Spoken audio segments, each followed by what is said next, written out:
Daniel Padilla, isang matatag na artista at entrepreneur.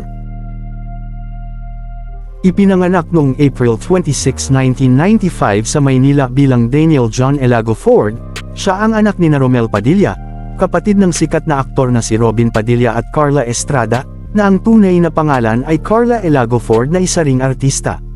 Dahil isinilang siya bago ang implementasyon ng Republic Act No. 9255 na nag-aayos ng paternity acknowledgement, ang kanyang legal middle name at apelyido ay mula sa ina.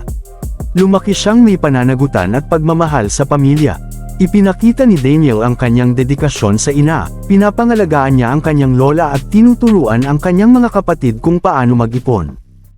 Kumusta at maligayang pagbabalik dito sa aking channel.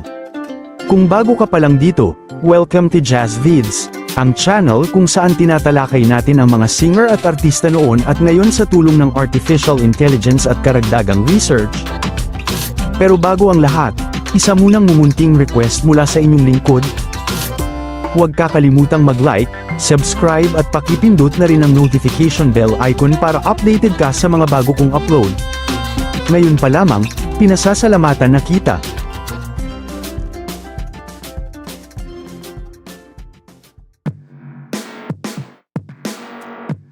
Nakilala siya lalo ng makapareha niya si Catherine Bernardo, na naging iconic na love team na tinawag na Kathniel.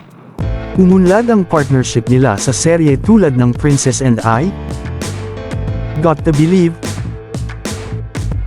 Pangako Sa'yo, La Luna Sangre, at Too Good to Be True. And the rest is history. Sa pelikula, lumabas siya sa mga hit tulad ng Must Be Love, Pagpag, She's Dating the Gangster, Crazy Beautiful You, Barcelona, A Love Untold, Can't Help Falling in Love, at The House of Us, na naging pinakamalaking tubo sa takilya noong panahon ng showing nito. Si Daniel ay pinarangalan ng maraming pagkilala, tulad ng FAMA's Best Actor, PMTC Star Movie Actor of the Year, at World Music Awards nominations.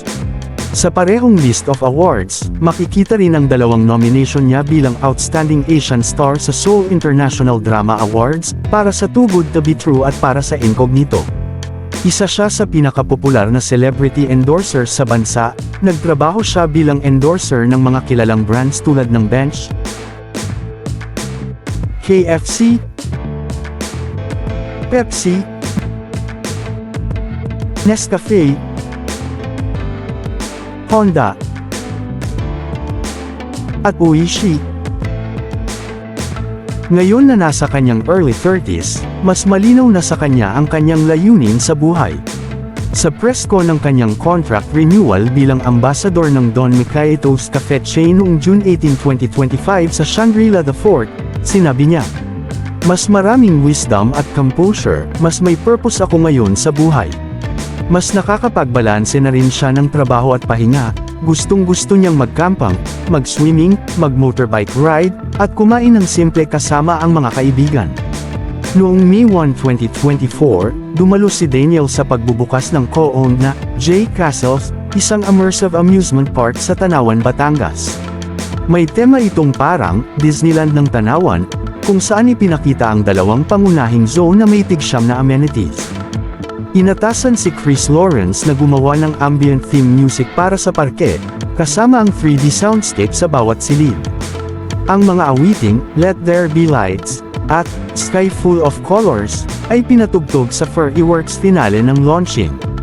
Pagiging ambassador ng Don Mikaitos, nag-renew siya ng endorsement contract at nakapanayam noong June 18, 2025. Incognito. Ito ang bagong series kung saan bida si Daniel na tumanggap ng positibong feedback at nakasawsaw siya sa action drama genre kasama sina Ian Veneracion at Richard Gutierrez.